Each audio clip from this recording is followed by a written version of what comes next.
eu li numa entrevista recente que anda a fazer umas leituras com o seu neto mais novo. Eu queria saber como é que isso está a Sim. correr. Ah, corre bem, não é diário, porque há uns períodos em que é quase todos os dias, quando estamos a ler um livro, até acabar o livro, mas depois faço uma interrupção, porque as coisas que são muito rotinizadas acabam por aborrecer. Portanto, ele tem 11 anos, e então o que eu tento fazer chamar-lhe a atenção para este livro ou para aquele, e depois pôr-nos a ler, ele a ler, e eu com o livro, ou só ouvi-lo, depende, não é? Se temos os dois o livro, não é? Ou às vezes Sim. até lemos livros digitais. E a minha ideia é sempre a mesma, não é? É criar a situação em que ele está a sentir que a avó está-lhe a dar uma atenção exclusiva e que se entusiasme pela leitura. Aliás, Rui, queria lhe dizer que provavelmente, não sei se depois se vai ouvir, ele costuma-me ligar sempre pelo Skype. E se Ok. ouvir o toque do Skype, eu depois tenho que lhe dizer que agora não dá, porque ele costuma-me ligar quando acaba as aulas, ou quando muitas vezes liga pelo Skype, ou para ler, ou para conversar, ou para escrevermos um ao outro. Usamos muitas vezes o chat para escrever. E eu tenho verificado o seguinte: é que durante este período ele está a escrever cada vez mais sem erros, porque É eu lhe muito bom. digo-lhe, olha, enganaste, esqueceste o acento, escreve lá outra vez essa frase. O sonho dele é ser humorista. Eu gosto imenso de humoristas.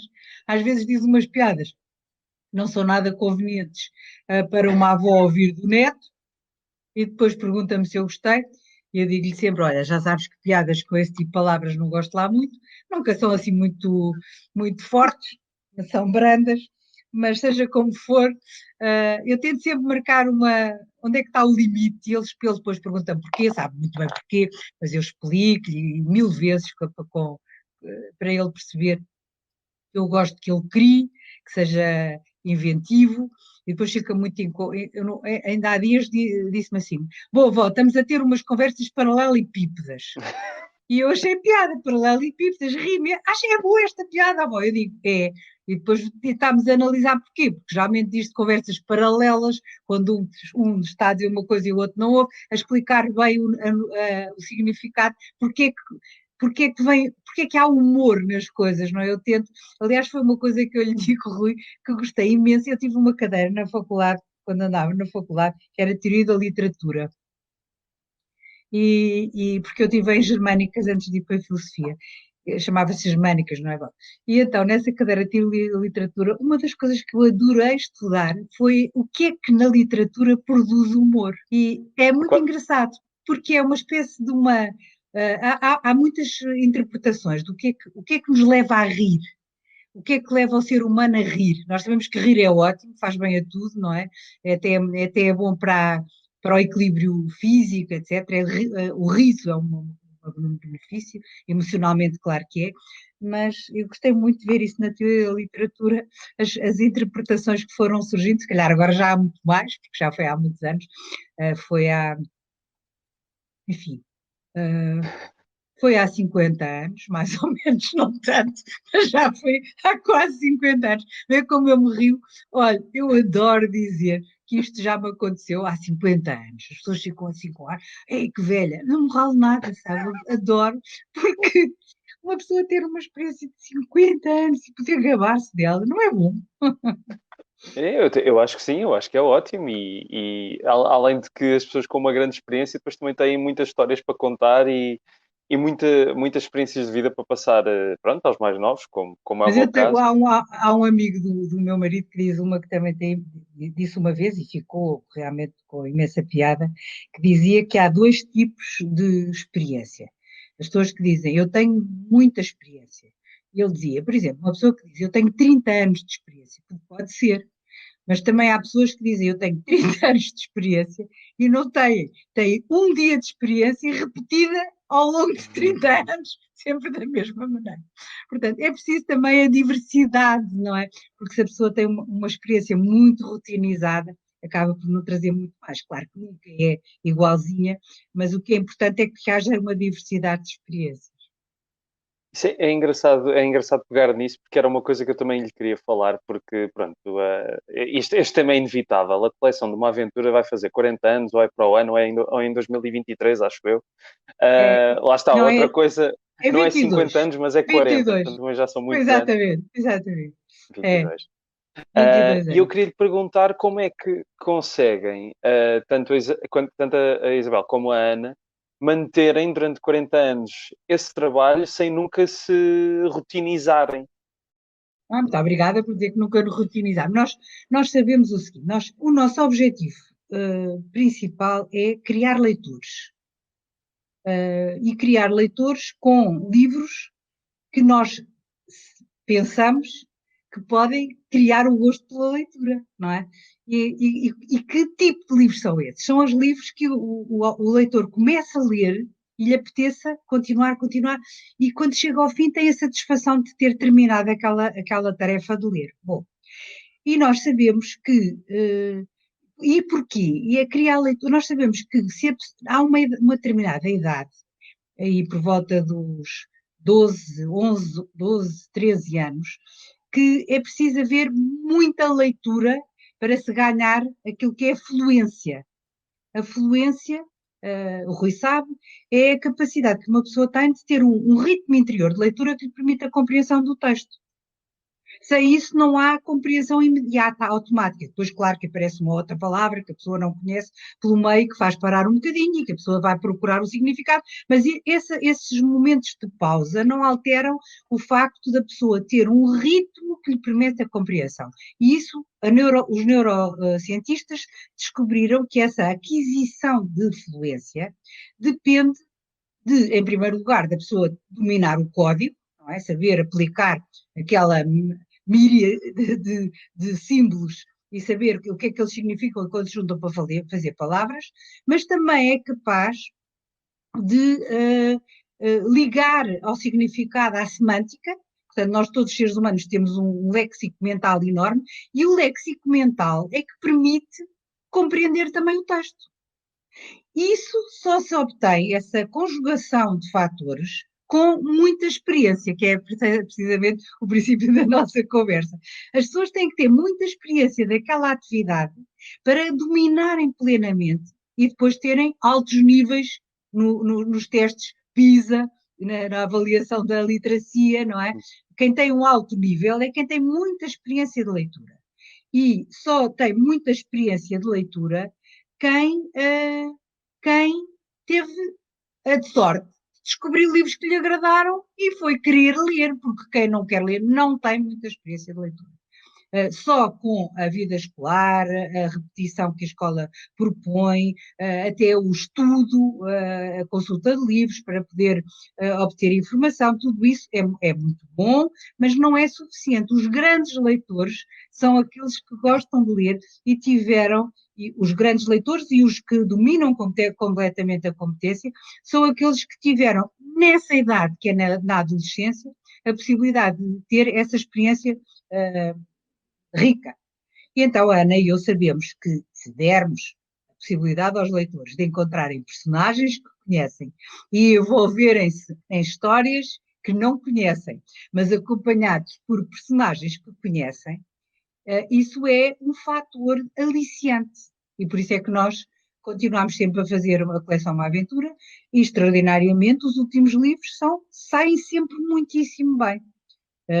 Quer dizer, nós publicámos agora uma aventura voadora e nós fazemos sessões online com escolas, com crianças e professores, etc. E, por exemplo, uma coisa que é divertida mostrar neste livro, eu ponho no ecrã e digo-lhe assim, olha, vocês veem a aventura voadora, vejam lá o que é aquilo a voar que está ali. Conhecem? Eles dizem logo, um drone. Eles gostam de histórias que tenham coisas contemporâneas. Um drone, eu digo, mas não há só drones, querem ver o que é que há mais? Que animal é este? Um falcão. E depois falamos como o falcão vê a uma determinada altura, nos permite ter uma abrangência de um horizonte, e deve ser isso também que nós adoraríamos fazer isso, não conseguimos, mas inventámos um aparelho que nos permite ver no ecrã o que o falcão vê quando voa, que é o drone. E então eles ficam lá entusiasmados com isto, etc. E depois dizemos, mas ainda há mais, quero ver, ainda há mais coisas numa aventura. Olha, ainda há aqui outro objeto voador. O que é isto? É um helicóptero. Está a ver? Portanto, isto, de alguma forma, os ingredientes que nós introduzimos nas aventuras é para capturar o interesse do leitor. E porquê? O Rui pode me perguntar, e como é que sabe que captura? Porque os conheço, claro, não E capturamos já, todos, mas já mas vão 62 livros que comprovam que alguma coisa resultou, não é? exatamente. Mas depois fazemos muitos outros livros, percebe? Nós temos outros Sim. livros que fomos fazendo quando os nossos netos nasceram. Começámos a fazer livros para mais pequeninos, para a iniciação. Depois fomos fazendo livros um bocadinho maiores.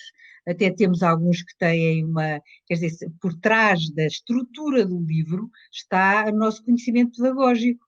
O que é que acontece? Nós temos, por exemplo, 5 livros que têm 5 capítulos, cada capítulo com 5 páginas.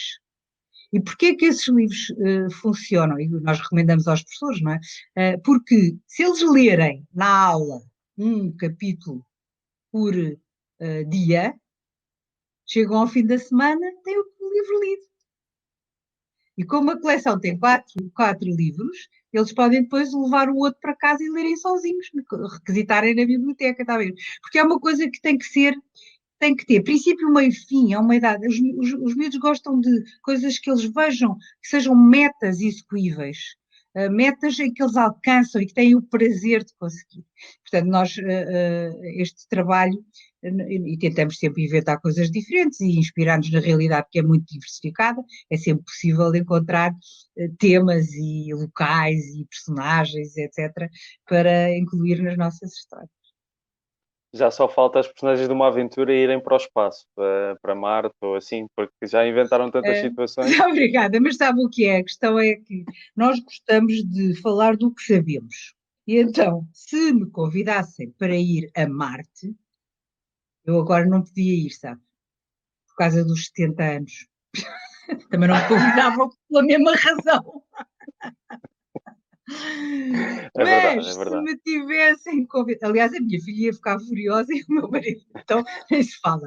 Se eu lhe dissesse que ia não sei o que, ele diz: ui, que horror, nem maluquice e tal. Bem, mas, mas tenho pena de isso, por exemplo, ser um impedimento. A idade é um impedimento para certas coisas, porque tem que ter um bocado de sensatez e sabe que há coisas que. Eu também sei que não me iam convidar, mas se me tivessem convidado quando eu tinha 20 anos, aí. Bom, o que nós fazemos, a Ana e eu, é que tentamos ir aos locais antes de escrever a história. Claro, E, por exemplo, claro. fomos as duas Eu à estava Amazônia. só a ser rebuscado, não estava a Sim. dizer que têm de ir a Marte. Não, mas quer dizer, intelectualmente apetecia-me ir e se me dissessem, eu iria, eu adorava perceber como é que são os viagens interplanetários por experiência própria. Adorava. Agora, quando fomos à Amazónia, fomos as duas, eu, na verdade, tenho de dizer-lhe que fui treinada para não ter medo. Não é uma coisa natural. Há pessoas que naturalmente não têm medo, mas eu fui treinada.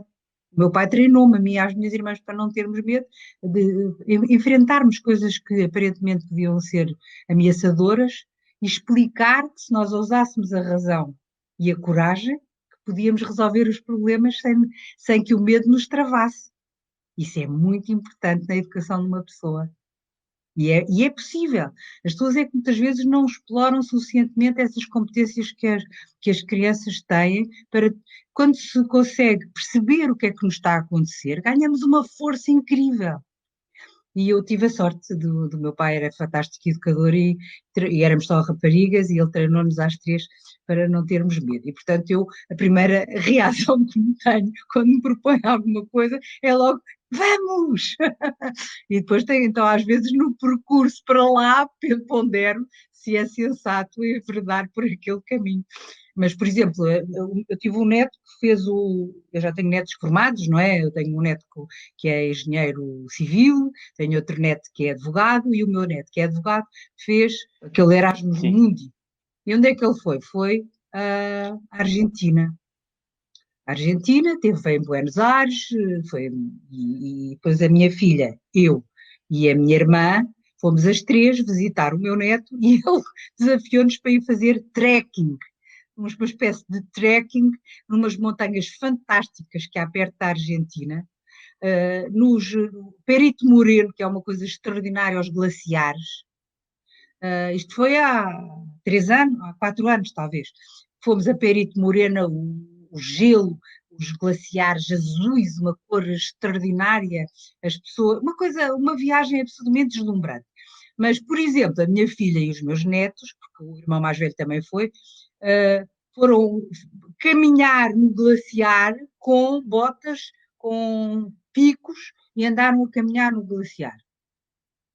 E eu não fui. Não fiz essa caminhada, percebe? Eu, aliás, houve uma altura em que era assim, um dia sim, um dia não, porque já não aguentava. Então eu e a minha irmã ficávamos um dia a descansar para aguentar no dia seguinte, ir com os mais novos fazer as caminhadas e as maluqueiras de levantar às 3 da manhã para ir numa caminhonete, ir até não sei aonde e fazer percursos muito engraçados. Mas foi inesquecível. Aliás, tenho uma fotografia da minha irmã dentro de uma árvore.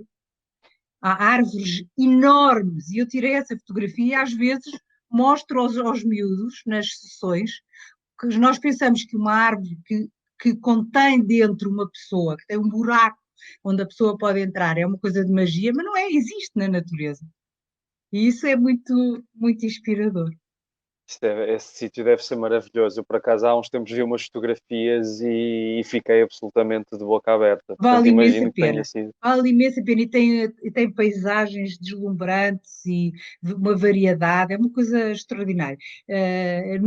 Éramos para ir a Ushuaia, mas não deu tempo, não tínhamos que vir embora, mas já, o Ushuaia até já entrou numa história nossa, embora eu tenha dito, parece que me estou a contradizer, mas porque não fui lá a Ushuaia, nem atravessei para a Antártida com os navios que levam os cientistas para a Antártida, mas tivemos um grupo de cientistas, que é o professor Xavier, da Universidade de Coimbra, e mais um conjunto de jovens, não é? São pessoas muito novas e que fazem missões científicas na Antártida, que nos pediram tanto, tanto, tanto para nós incluirmos aquele trabalho que eles fazem na Antártida de estudar o permafrost, de ver como é que é como é a sobrevivência dos animais, em que situação estão os animais na Antártida, e deu-nos imensos elementos, deu-nos filmes, e então nós conseguimos, com base em filmes, em diários, em conversas, reconstituir um pouco o que é a vida deles, e são só 2 capítulos, também não queríamos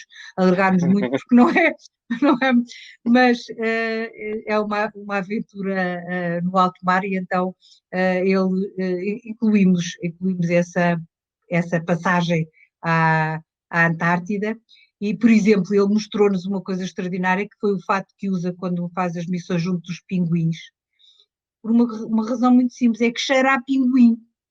É tão forte o cheiro de pinguim que nós conseguimos cheirar. E como é que se agarra um pinguim? Por exemplo, porque eles têm os baços, não é? Dos barbatanas, e para eles não se magoarem, nem magoarem as pessoas, eles agarram no pinguim, os pinguins estão ali, lindamente com as pessoas, é muito engraçado. E também o navio que faz a travessia, uh, nós vimos cenas que são absolutamente incríveis. Eles iam dentro do navio com umas vagas tremendas, de um lado para o outro, uma coisa incrível. E o que acontecia é que começaram a rolar os livros que tinham em cima das mesas, até um computador caiu ao chão. Eles próprios acabaram por deitar no chão para não andarem a cair de um lado para o outro se estivessem em pé, mas víamos e filmaram, estavam a rir-se à gargalhada de alegria de irem naquela maluqueira, de ser engolidos pelas vagas e com uma tempestade medonha, e no entanto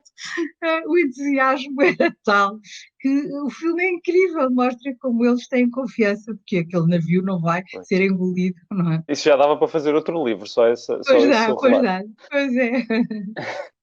Olha, eu li vários livros de uma aventura quando era miúdo, e houve um em particular que sempre na altura me surpreendeu bastante, e ainda hoje me recordo bem de o ler, que é dos primeiros, é Uma Aventura Alarmante. Não sei se se lembra bem dessa história, mas na altura aquilo ficou muito na cabeça porque lidava com temas muito fortes até para um livro. Não, não é normal, não é? Que eu lembro-me perfeitamente que é o João que tem febre tifoide, eu lembro-me Exatamente, perfeitamente exatamente. disso. E ele diz que vê uma vaca, e esse Exato. livro é muito forte e gostava de É, saber como é que essa história surgiu.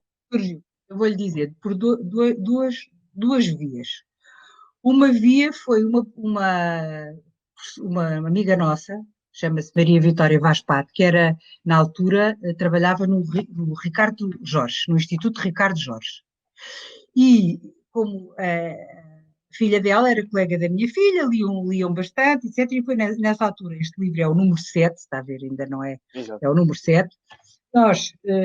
Ela veio ter connosco e disse, olha, eu acho que vocês deviam fazer um livro em que o bandido é uma bactéria, para explicarem aos miúdos como é que se propaga naquele caso era uma epidemia.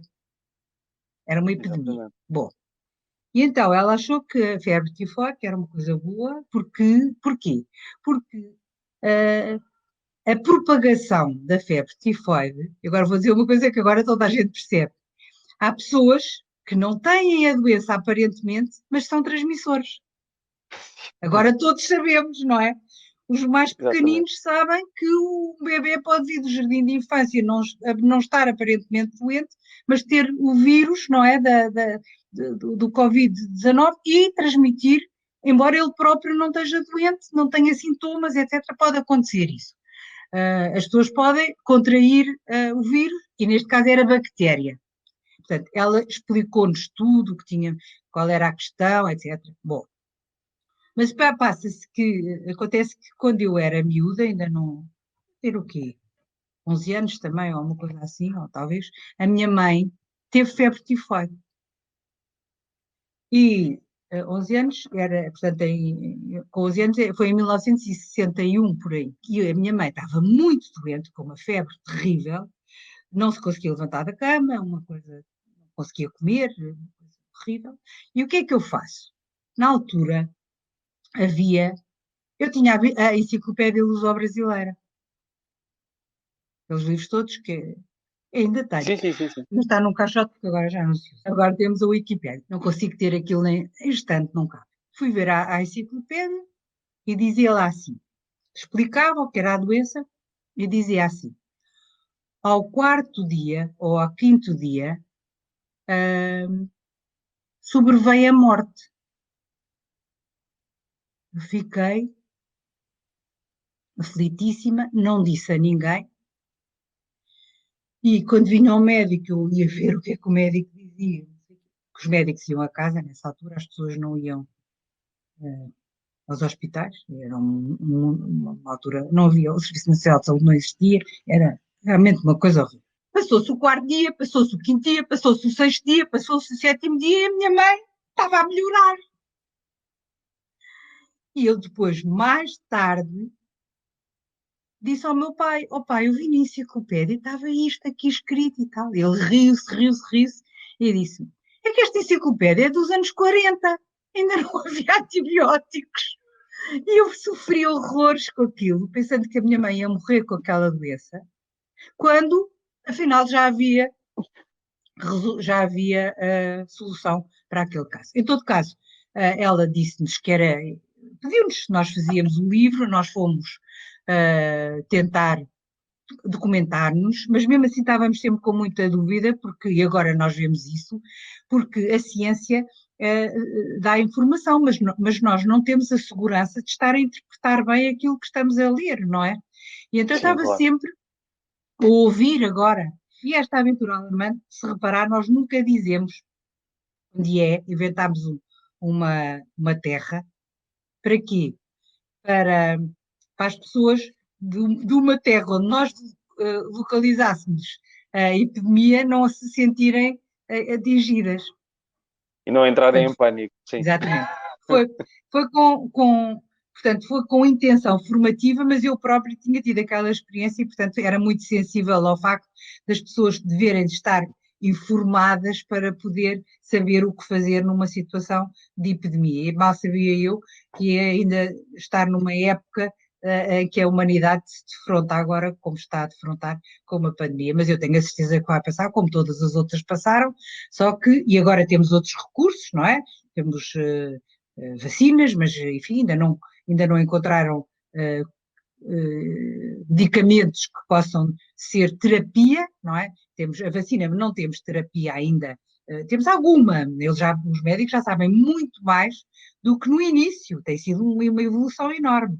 Mas, e eu sei, eu tive um genro que apanhou Covid e os médicos disseram que ele foi numa altura, graças a Deus já está bem, foi numa altura em que eles já sabiam muito mais do que no início.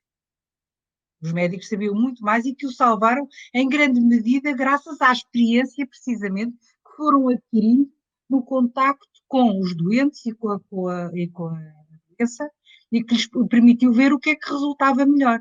E uma das coisas que eu não me esqueço é que eles me disseram, eu tenho um sobrinho que é médico, e o que ele me disse foi, uma das coisas que se descobriu é que se virasse o doente a barriga para baixo, que havia muito mais chances dele resistir à falta de ar.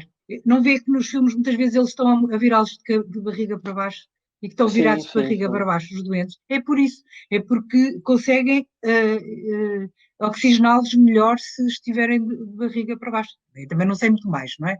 Sim, Digo-lhe isto porque achei uma coisa incrível, não é? E foi a experiência que os levou. E também o facto de nós hoje trabalharmos todos em rede, não é? E sim. termos informação, e sobretudo os médicos, a medicina evoluiu de uma forma absolutamente deslumbrante ao E longo se da nós minha tiver, vida. nesse caso, se nós estivéssemos como nos anos 60, em que soube da febre tifoide da sua mãe, nesse caso, os livros sobre a Covid tinham de ser alterados todos os dias, porque estamos Exatamente. sempre a descobrir coisas novas. É. Mas há pessoas que ficam, afinal a ciência não é segura. Não, a ciência sempre foi assim, a ciência é evolutiva. Agora, e eu acho que é muito bom as pessoas a perceberem-se como a ciência é evolutiva, muito embora ainda não consigam interiorizar bem o que é que isso nos dá e o que é que isso não nos dá de segurança, mas o que é que nos dá de segurança. Dá segurança e insegurança ao mesmo tempo. O cientista nunca está seguro na sua verdade. Está sempre à procura e há uns que vão por um caminho, outros que vão por outro caminho, e portanto é natural que as dúvidas se confrontem e que as pessoas, uma tenha uma opinião, outra tenha outra opinião, isso é absolutamente natural. Mas nós sabemos é que a conjugação dessas opiniões nos dá uma garantia muito maior do que se não houvesse. E se não Exatamente. se ouvissem e que se não trocassem informação mútua. Portanto, estas reuniões do Infarmed com os cientistas e com os políticos, eu parece-me que são medidas muito, muito importantes e que nos ajudam muito a encontrar o melhor caminho, que infelizmente numa pandemia é o menos mau, Sim, porque não é, este caminho que nós temos trilhado, claro que tem vicissitudes e erros, mas eu acho que é o menos mau de todos aqueles que nós podemos ter, porque, por exemplo, imagina o que seria se houvesse corrida às vacinas por aqueles que podem pagar mais. Já viu? Era uma coisa horrível, de uma injustiça tremenda.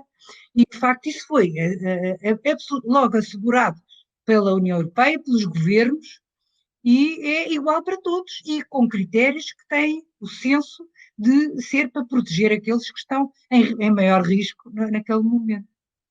exatamente, exatamente. E de facto é algo importante nos lembrarmos, porque há certos governos ou governantes que se calhar não gostam tanto dessa igualdade, não é? Quer dizer, se formos para o caso dos americanos, por exemplo, não é? Que nem sistema de saúde público, Exatamente, enfim. exatamente, Ah, exatamente. Mas mudando um bocadinho de assunto, porque, pronto, só para desanuviar um bocadinho dos temas sérios, eu queria saber o que é que tem lido ultimamente que lhe tem suscitado o interesse. Tenho lido muitas coisas. Olha, eu agora estou a fazer um trabalho, muitas vezes estou a ler só por puro prazer e diversão.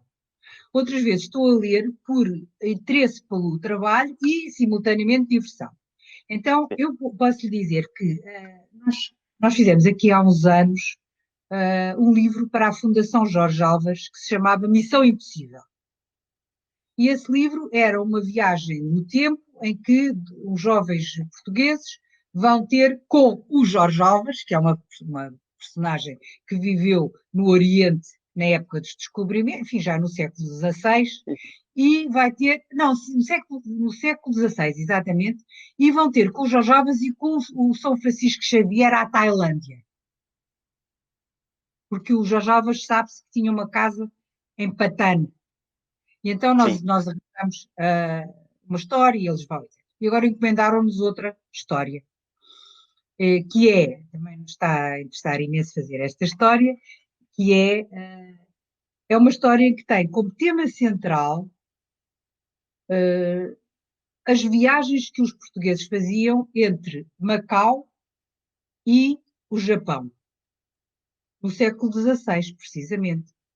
E essas viagens, eu estudei essas viagens, eu já tinha feito livros de história com a Ana, até com o professor Luís Albuquerque, com a professora Maria Augusta Lima Cruz, que são grandes historiadores dos descobrimentos. O professor Albuquerque, infelizmente, já morreu, era a pessoa que dava as melhores gargalhadas, sabe? Quando estávamos a rir, era engraçadíssimo, porque era muito cómico também, muito, muito bem disposto, não era nada daqueles catedráticos cheios de si próprios, não, era uma pessoa muito simples e muito agradável de se conviver. Nunca tinha tempo para nada porque só gostava de trabalhar.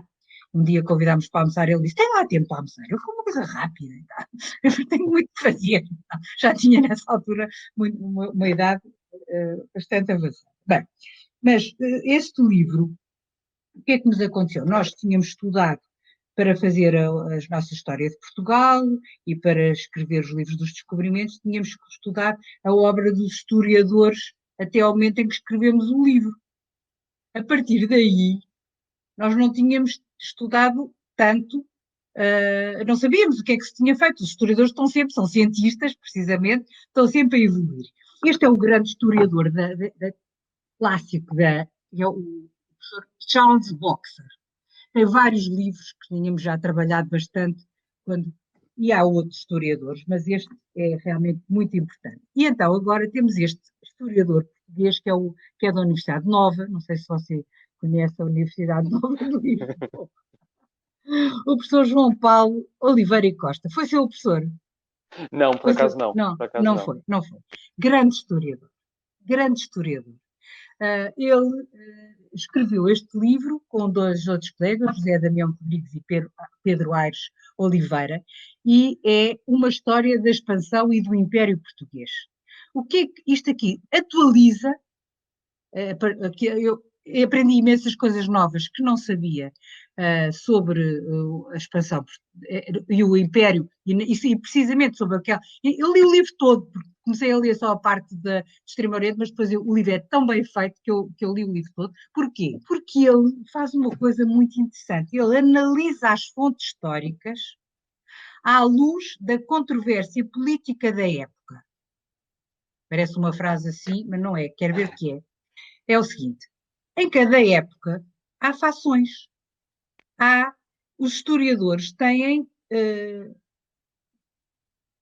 de alguma forma, pressupostos ideológicos e políticos. O que é que acontece? Acontece que, no reinado de Dom Manuel, havia uma corrente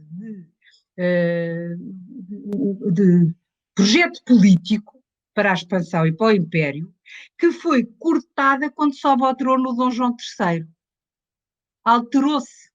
E então passou a haver uma corrente no reinado de Dom João III, houve um conjunto de pessoas enfim, que tinham intervenção política e algum poder, sobretudo os que participavam na expansão e a aristocracia, os que dominavam os negócios com as várias regiões com quem se começou a fazer comércio, etc.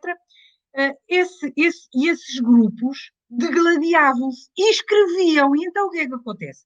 As pessoas têm que ler as fontes, o que eles escreviam, à luz do que eles queriam obter com aquilo que escreviam. Não é só dar os factos, mas é porque é que eles contam os factos desta maneira, porque defendiam a corrente do Dom Manuel ou porque defendiam a corrente do Dom João III, está a ver? na Sim, época de Dom João estou a III. perceber. Eu, por exemplo, fiquei sempre muito admirada que o grande Duarte Pacheco Pereira, que escreveu o Esmeralda de Situ Orbis, que era um homem que eu admiro muito, eu gosto imenso do Duarte Pacheco Pereira porque ele era um homem muito completo, no mar era um marinheiro, era um homem que percebia imenso de mar, escreveu sobre as viagens, escreveu sobre a terra, escreveu, e depois participou ativamente em combates, era um grande militar, era um estratega, participou na Índia em combates, e depois foi-lhes dado um governo e ele acabou no reinado de Dom João III, foi preso e veio a ferros para o reino e esteve preso uma data de tempo. Fiquei admirando, mas porquê que o Duarte Pacheco Pereira, que era um homem durante toda a vida, parecia honesto? Eu agora tendo a acreditar que foi conflitualidade política que levou a acontecer aquilo. Está a ver? Não sei, porque não Não, me faz sentido, debrucei, faz sentido. está a perceber? E como ele, muitos que defendiam a política do tempo do Dom Manuel foram presos. Não foi só ele, houve vários. Este senhor tem esta leitura. Em cada época ele vê qual é a controvérsia e, portanto, vai analisar os acontecimentos, mas não de uma forma linear. Vai ver o que é que estará por trás dos registros. Bom, e ele, como sabe muito do Extremo Oriente, o que é que ele fez? Escreveu romances históricos. Sim. Era daí que eu estava-me a lembrar o nome, Ah, exatamente. Daí que eu é conhecia o este. nome, sim. Conhece Shogun, o primeiro é este, o Samurai Negro. Este romance é muito engraçado. Leu, é muito giro Não, o não li, romance. mas Vale a eu pena. sabia os títulos, sim, sim. Faz muito.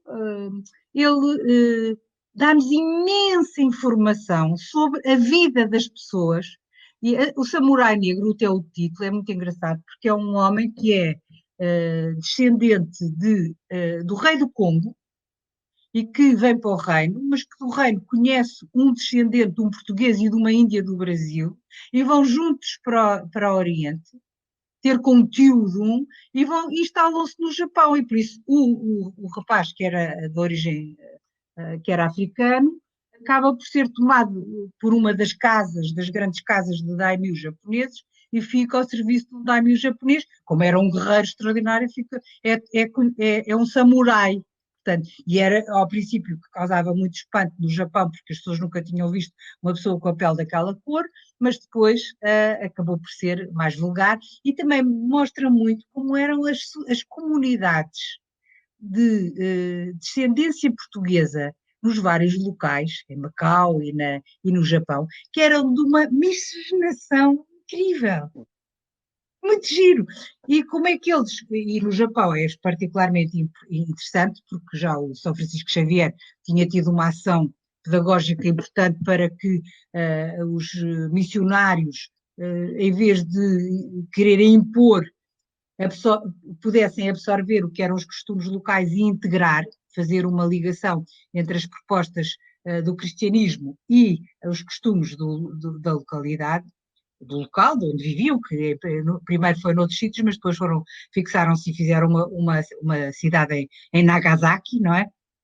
E, portanto, ele, neste romance, o Samurai Negro, olha, este Shogun, o Senhor, isso é uma trilogia, Shogun, o Senhor do Japão, e eu agora tenho lá embaixo, tenho lá a Dama Branca, que é o terceiro da trilogia, estou a acabar de ler a Dama Branca. Entretanto, também li, portanto, isto interessa-me pelos pormenores do Japão, mas eu neste momento já conheço o Carlos, que é o samurai, percebe?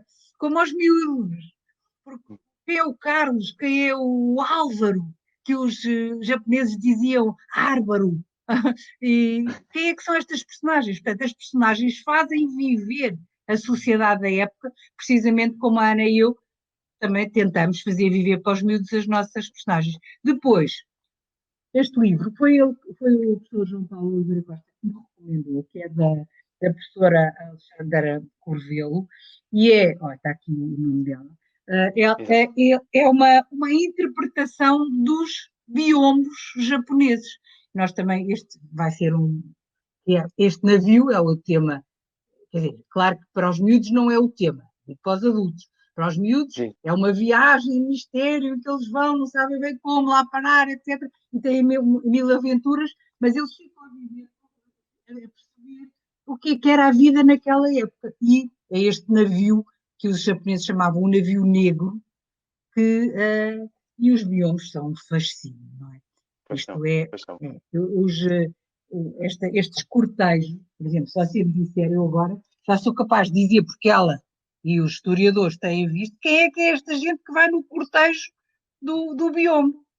Porque isto é feito ao vivo, com observação direta. Os pintores japoneses iam para Nagasaki ver a chegada do navio e captavam as imagens, faziam desenhos das imagens para compor a cena da chegada do navio. Aliás, vinha gente de todo lado, porque o navio só ia uma vez por ano, o navio que levava as mercadorias, e, por exemplo, eu não sabia, sabe quantos comerciantes, negociantes iam a bordo do navio, mais a sua tripulação e mais os acompanhantes, os empregados, tinha escravos, havia Não, escravos. não tenho Agora, ideia. Não tenho ideia. 300, 300, era 300 comerciantes, fora a tripulação, fora os soldados, fora todos os que faziam os serviços, portanto, senhores comerciantes, digamos, aqueles que iam fazer negócio, eram 300. Era um navio enorme, carregado de tesouros, e não era atacado. Porquê? Porque as pessoas sabiam que era invencível. Por causa dos canhões, por causa da tripulação. Nunca foi atacado. Portanto, era uma coisa extraordinária. E é uma época realmente muito entusiasmante. Sim, sim, sim. E eu tenho lido isto, tenho lido estes livros, e agora vai-me até, confesso, custar sair desta época do Japão e destes mares da China e destas viagens. Eu sinto que, como as minhas personagens, que às vezes acordo no convés do navio, ou acordo junto a umas sacas que estão lá num porão, percebe? E sinto, Sim. estamos a escrever e sentimos a brisa e o mar o sabor da água salgada e essas coisas que nós conhecemos e que o nosso cérebro é extraordinário porque consegue reconstituir e, portanto, Exatamente. e é isso que o professor João Paulo Oliveira Costa também põe nos livros dele, portanto tenho estado a ler com muito gosto. Sim, à medida que uma pessoa está tão embrenhada naquilo que está a escrever e está a pesquisar, às tantas sente mesmo que está lá, não é? Nós, aliás, acontece uma coisa um bocado idiota, que quando estamos a escrever coisas sobre, por exemplo, eles estão com fome e vão comer, e nós também ficamos com fome. Isso, por acaso, isso faz-me lembrar uma coisa que não tem nada a ver, mas há uns tempos eu li um artigo, era um artigo satírico, a gozar com os cinco, com o facto das Sim, histórias dos cinco terem demasiadas refeições. sim, E chamava-se Os Cinco Clinicamente Obesos, que era uma sim. aventura em que eles já nem se mexiam porque só estavam a comer. E eu acho muito engraçado, porque apesar de haver lanches e jantaradas por vezes numa aventura, não é tão recorrente. As suas personagens têm mais atenção à linha. Não, eu não sei, acho com certeza que a autora do Chico, a Enid Blyton, sabia que era uma forma de atrair o leitor, porque eles gostam muito de comer naquela idade, não é? E com petiscozinhos e coisas e tal. Agora, nós também, muitas vezes, quando construímos a história, depois estamos tão entusiasmadas com o fluir da história, que a rotina do dia acaba por não estar ali tão presente. Sim, isso é ótimo, isso é ótimo. E já agora, porque estávamos a falar de viajar no tempo metaforicamente, houve outra coleção que a Isabel e a Ana escreveram, que era As Viagens no Tempo, e que também eu li alguns livros na infância, que achei muito engraçado, e queria perceber se essa coleção algum dia vai continuar, não vai, porque já há uns anos que não sai nenhum livro Há uns novo, anos que certo? não temos saído, mas nós dizemos sempre que sim, porque nós nunca fechamos as coisas, percebe? Não está fechada. A última que escrevemos chama-se Em Roma Se Romano e eles vão, as duas personagens vão com o Orlando, que é o, lembra-se, o cientista, vão Sim, sim. para Roma e entram, de repente vão na máquina, entram e vão imediatamente para um espetáculo de gladiadores. Não é brando, E eu também estudámos muito essa época e a história de Roma para mim é um fascínio. Não lhe vou contar agora coisas sobre a história de Roma, porque agora estou mais na China e no mar da China, mas digo-lhe que quando fizermos uma coisa, porque a história escrever coisas sobre história é inesgotável, não é? Não só porque a vida da humanidade é um fascínio, como o estudo da história tem sido tão produtivo ao longo dos séculos, desde que há história, não é? Que nós conseguimos encontrar sempre coisas novas e estudar, e às vezes até coisas clássicas que não tínhamos lido, não é? Exatamente. Eu ontem estava a ver aquele vulcão na Islândia. Sim, Né? Bom, nós já escrevemos por outros motivos uma história que é sobre o Vesúvio, a erupção do Vesúvio. E eles disseram na notícia que eu vi, estavam a falar também do Vesúvio, a comparar, etc., com a erupção do Vesúvio. E para mim, a erupção do Vesúvio, pois é uma coisa que eu não vi, não é? Você acredita que eu não vi a erupção do Vesúvio na época em que Pompeia foi? Mas e às vezes há uns programas sobre Pompeia, eu sou capaz de lhe dizer coisas sobre aquela época que para mim são tão reais como coisas que eu vi anteontem. Por exemplo, você sabia que eles faziam, que tinham engenheiros para canalização de águas? Permanente, uh, porque Roma certo. era um sistema, há quem diga até que a civilização romana era a civilização da água, os aquedutos, não é?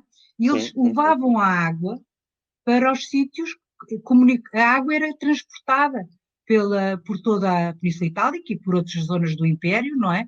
Para poderem fixarem-se em zona e em tais zonas. E há realmente, na história de Pompeia, a parte dos aquedutos, da condução da água, foi das primeiras coisas que eles notaram, foi que a água estava a aquecer. Está a ver? E todos estes pormenores que parece que foi há muito tempo, mas na história da humanidade não é assim tanto. Não é? Sim, Um milénio na história da humanidade, ou 2 milénios na história da humanidade. Quer dizer, depende quando nós lemos muita coisa para trás, torna-se tudo mais próximo. sim, E exatamente. a história de Roma realmente é um fascínio. Mas eu também gosto de ir ao pormenor, de ver como era, como é que se organizavam as lutas dos gladiadores, por exemplo. Eles vão para quem é que organizava, como é que era a entrada, se eles morriam mesmo na arena ou não morriam, porque havia uns que morriam, sim, mas havia outros que fingiam que morriam. Tinham umas bolsas de sangue de porco e Sim, furavam porque os gladiadores eram uma espécie de heróis do espetáculo. A exatamente, ver. exatamente. E, portanto, era para o empresário de gladiadores, perder um gladiador era um prejuízo medonho. Até eles fingiam que os matavam na arena, levavam-nos na padiola e depois lá os compunham e iam fazer outro espetáculo no outro sítio. E isso para nós deu-nos uma grande satisfação descobrir isso. Porquê? Porque podemos contar a história de um ponto de vista que não era tão triste como matar na arena, não é? É uma coisa Sim, horrível. Horrível. Isso dizemos, claro, que são um espetáculo bárbaro, terrível, etc. A humanidade avançou muito desde aí, porque não suporta coisas dessas, não é? Nem se diverte com coisas dessas, mas mesmo naquela época havia fugas ao terrível. pode-se dizer que nessa altura já era um protótipo do que é aquilo que se chamou hoje o wrestling ou a luta livre, que eles também não lhes acontece nada, aquilo é tudo encenado, portanto Sim. acaba por ser mais ou menos a gênese Não, disso. mas Mas naquela época era pior porque alguns era, morriam mesmo. sim, claro, claro, claro. E gostavam de ver sangue, é uma coisa que hoje não, Sim, graças a Deus, agora na nossa época não. É só quando sim, vemos, é só quando é inevitável, não é? claro, sim, mas felizmente nisso evoluímos bastante. Mas já agora, como estava aí a pegar no facto de se desgravatar o passado e se descobrir algumas coisas, Eu queria só para terminar pedir-lhe uma opinião sobre aquela polémica recente à volta dos maias. Não sei se soube mais ou menos o que é que aconteceu. Foi uma historiadora dos Estados Unidos que fez uma tese em que levantava algumas citações ditas racistas sobre os maias, à volta dos, aliás, nos maias. E o que me parece é que este tipo de polémicas é, é, é como se as pessoas estivessem à espera que, ao ler um livro que tem cento e muitos anos, que não tivesse alguma coisa que nos distanciasse dele, não é? Quer dizer, como se tudo tivesse de ser aquilo que nós queremos que seja hoje. Claro que isso é absurdo, absurdo, do meu ponto de vista, para não dizer que é ridículo, porque precisamente como o professor João Paulo Oliveira Costa vê a conflitualidade da época, nós temos que analisar o que é feito em cada época, à luz dos padrões, das convicções, dos valores da época, e mudaram, não é? Claro que mudaram, mas ouça, nesse caso, então, os Lusíadas, meu Deus, já viu? Sim, E no outro exatamente. dia, naqueles cursos que há agora com esta, no início da pandemia, fui assistir resolvi ir, tínhamos um bocado mais de tempo, porque não andamos em transportes e, portanto, e poupando o tempo de ir daqui para ali, ganha-se tempo, não é? Então fui ver os MOOCs, aqueles cursos online gratuitos que as universidades de todo o mundo oferecem, mas então fui ver um curso de literatura antiga de Harvard. E nesse curso estavam as grandes obras da literatura antiga. E estava a Odisseia, estava o Gilgamesh, estava As Mil e Uma Noites, estava, enfim, eram seis ou sete obras que eles analisavam, eram dois professores, um alemão e um americano de Harvard, que analisavam as obras, e entre essas obras, as maiores obras de literatura universal, estava Os Lusíadas. Bem, eu quando vi aquilo fiquei numa alegria, foi claro, fiz o curso todo, assisti o que eles diziam sobre os Lusíadas, e na verdade, nós se formos ver o que o Camões escreveu sobre escravos, por exemplo, que era uma coisa, existia, não é? É completamente Sim, absurdo dizer que ele aceitava a escravatura, pois toda a gente aceitava naquela época a escravatura, não é? E dizer claro. que o Eça de Queiroz tem alusões racistas é uma coisa perfeitamente absurda, não é? Nós agora, porquê? Porque as pessoas muitas vezes nem se primeiro há padrões de vida e de comportamento e as pessoas individualmente não conseguem questioná-los a não ser que a comunidade tenha evoluído num sentido positivo que é o nosso, que é no sentido de denunciar o racismo e quando as pessoas inadvertidamente pela sua formação podem ter frases ou comentários, etc., que podem ser tomados como terem valores interiores, não é? Defender determinados princípios que não são aqueles que a sociedade considera que são os, os mais honestos e corretos e solidários, é natural que hoje se chame a atenção, porque hoje as pessoas já têm instrumentos para perceber que aquilo é de uma injustiça horrorosa e que não devem sequer usar palavras que possam ser conotadas com a aceitação, já nem digo a prática, a aceitação de racismo ou de outras situações de desigualdades. Todas as desigualdades são nós devemos caminhar no sentido de proteger os mais fracos e de combater as desigualdades, não é? E, portanto, Claro. se e as palavras às vezes traduzem, mas muitas vezes as pessoas também usam inadvertidamente certas palavras e são logo acusadas disto e daquilo. É absurdo, é absurdo. Acho que uma das valores também muito importantes da nossa época é a liberdade de expressão e de pensamento, e as pessoas podem chamar a atenção dos outros por acharem que a expressão deles que está a contrariar certos princípios, tentando ver se eles estão a fazer deliberadamente ou se estão a fazer inadvertidamente. E se estiverem inadvertidamente, é aconselhá-los a que mudem. Claro, exatamente. Professora, muito obrigado. Foi uma Nada, ótima Rô, hora de muito obrigada. conversa